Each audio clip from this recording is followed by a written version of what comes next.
There comes a time when age stops asking for permission. It doesn't knock politely or announce its arrival. It slips in quietly, one wrinkle, one gray hair, one forgotten name at a time, until one day you realize you're no longer young. At 60, 70, or even 80, your body no longer tolerates the little mistakes it once brushed off. One missed night of sleep, one salty meal that tastes like comfort, or hours sitting in a chair watching time pass by. They aren't just innocent habits anymore. They're warnings, they're silent alarms, and sometimes they're the beginning of a long, painful descent into stroke, heart failure, cognitive decline, or worse. Yet many people shrug them off. I've always done it this way, they say. It's nothing. But what if that very comfort is what's quietly robbing you of your strength, your clarity, your independence? The truth is harsh. The body after 60 doesn't forgive as it used to. Damage doesn't heal overnight. Recovery takes longer.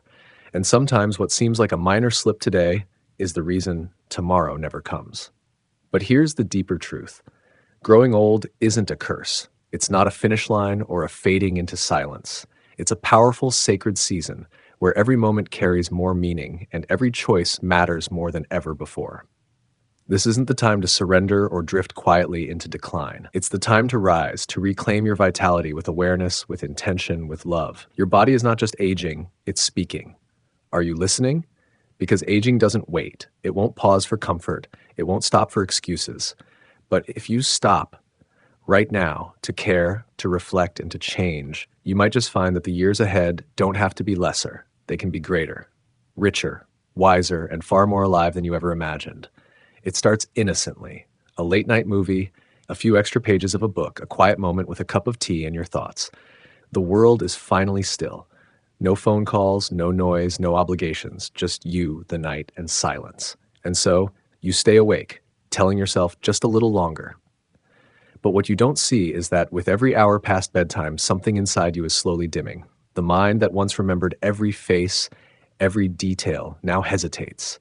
The heart that beats strong now flutters with uncertainty. The body, once quick to rise, feels heavy, tired in a way no nap can fix.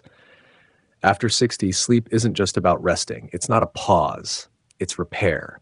It's when your brain clears toxins, your heart slows to heal, your organs reset, your spirit restores.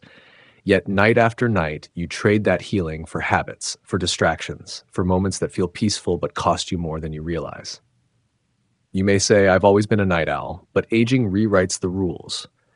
What you once tolerated, your body now resents. Memory fades faster. Anxiety creeps in. Fatigue becomes a constant companion. And one day, a fall, a stroke, or a frightening diagnosis makes you just wish you had listened to the gentle cries of your body sooner. You don't have to do anything drastic. You don't have to force sleep. You simply have to surrender. Dim the lights. Let go of the world's noise. Breathe in the silence. Treat sleep not as a task, but as a gift. A sacred moment to come back to yourself, because the thief isn't in the shadows. The thief is time lost to wakefulness. And every night you choose rest, you're choosing life. Brighter, stronger, clearer. There's a trap that most people walk into without ever realizing it. It doesn't shout. It doesn't hurt at first. In fact, it feels comfortable, familiar, harmless. It's your favorite chair, the one by the window, the one in front of the TV, the one you spend most of your day in. But here's the brutal truth. That very chair may be the reason your legs feel weaker, your back aches longer, your heart beats heavier, and your spirit feels smaller. You think you're resting. You're not. You're rusting. The human body was built to move, not run marathons or lift weights at this age, but to move. Blood was meant to flow, joints to bend, muscles to stretch, lungs to fill deeply. But when you sit for hours on end, morning tea, then lunch, then the afternoon nap, then TV at night, your body doesn't rest. It deteriorates, silently, relentlessly. Fat builds, blood stagnates, the heart strains, the brain dulls, the legs forget how to support you. Until one day, you try to stand up, and your own body betrays you.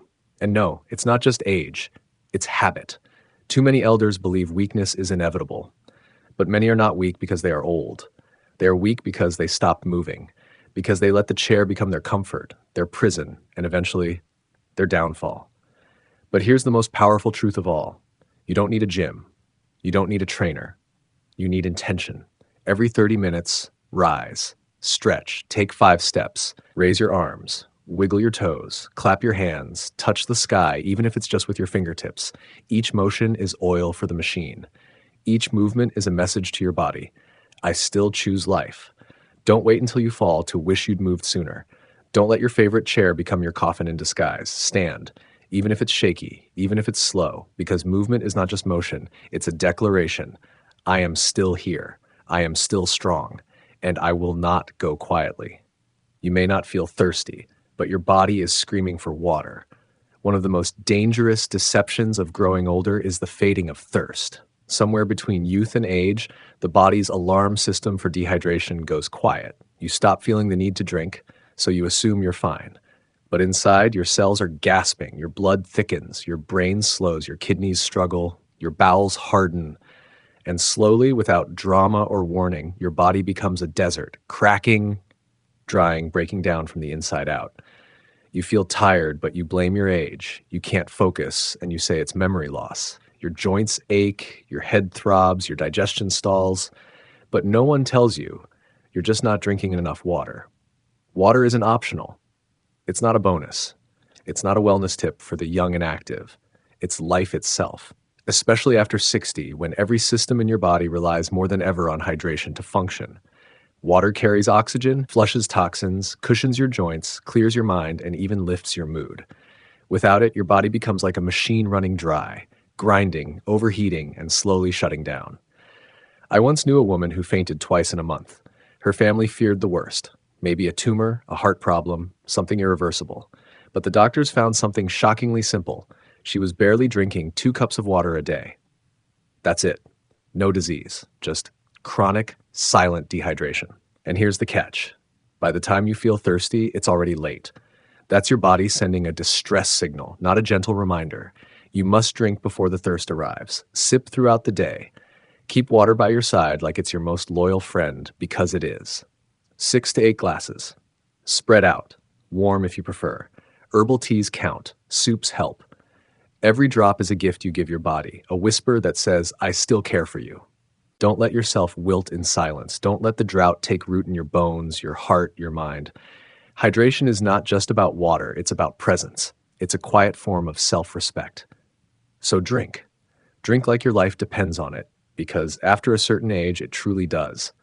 There's a kind of healing that doesn't come in pills or prescriptions. It doesn't come with warnings or price tags. It comes softly, gently, in golden rays that filter through the morning sky. And yet, too many have forgotten it. Too many have shut the curtains, drawn the blinds, and chosen shadows over sunlight. In the quiet fear of sunburns, darkened skin, or feeling tired, older adults often hide from the sun. They retreat indoors, into dim rooms and stale air, unaware that in doing so, they are turning their backs on one of nature's purest, most generous gifts, early morning light. Without sunlight, your body cannot make vitamin D. And without vitamin D, your bones grow brittle, your muscles weaken, your balance falters, but the damage goes deeper. Lack of sunlight dulls the mind, dims your mood, and leaves you in a quiet fog of sadness you can't explain. Depression, sleeplessness, bone loss, fatigue, they don't always come from age. Often they come from the absence of light. I once met an elderly woman who hadn't stepped outside her apartment in weeks. She said she felt fine, but her eyes were tired, her posture slumped, her voice distant. When her doctor checked her levels, she was severely deficient in vitamin D and silently sliding into osteoporosis, all because she stayed in the shade. But the fix? So simple, it's almost magical. Step outside. Just 15 to 20 minutes in the early morning sun before 8 a.m. is enough to transform your day. Stand on your balcony, sit in your garden, walk gently to the gate. Let the light touch your face, your arms. Feel the warmth. Close your eyes. Breathe in the fresh air. That light doesn't just feed your bones. It nourishes your mind. It lifts your spirit. It tells your brain, wake up, you're alive, you still matter. Sunlight regulates your sleep, sharpens your memory, boosts your immune system, and fights inflammation. It doesn't burn you, it builds you, especially when it comes before the harsh noon heat. It's medicine without a label, and it's waiting for you. Every morning, just beyond the door you forgot to open. So open it, not just for your body, for your soul. There is a quiet tragedy that happens far too often, not with a loud bang, not with a sudden fall, but slowly, silently, day by day. It's when someone reaches their golden years and begins to shrink, not just in body, but in spirit. They say, I'm too old to change, or it's too late for me. And with those words, they surrender, not to time, but to habits that never served them in the first place. But what if aging is not the signal to stop, but the greatest invitation to start again? Old age is not a curse. It's not a sentence of waiting for the end. It's a second chapter, one rich with wisdom, freedom, and the chance to live intentionally. Not faster, not harder, but deeper, wiser, more awake to the miracle of simply being alive. Every day that you delay breaking a bad habit, staying up too late, sitting too long, skipping meals, avoiding sunlight, ignoring thirst, is one more day your body quietly deteriorates. One more day your bones lose strength, your mind fogs, your heart tires, and one more day you miss the chance to feel truly alive. But every day you choose change, even the smallest one. You reclaim a little more of yourself, a little more energy, a little more clarity, a little more joy. When you go to bed on time, when you sip water gently throughout the day, when you feel the sun kiss your face or move your body, however slowly, you are sending your soul a powerful message. I am still worth the care, because you are. You always have been. You don't have to reverse time. You don't have to be young again. You only need to be present with your breath, with your choices, with your life. Start now, not to live forever, but to live fully in the years you have left. To walk beside your grandchildren, not just with pride, but with strength. To eat, not just to fill the stomach, but to nourish the soul. To sleep, not just to rest, but to restore. To live, not just to exist, but to matter. Because life is still here, still waiting for you to show up, still ready to bloom if you're willing to stop delaying and start living. Let this be your turning point.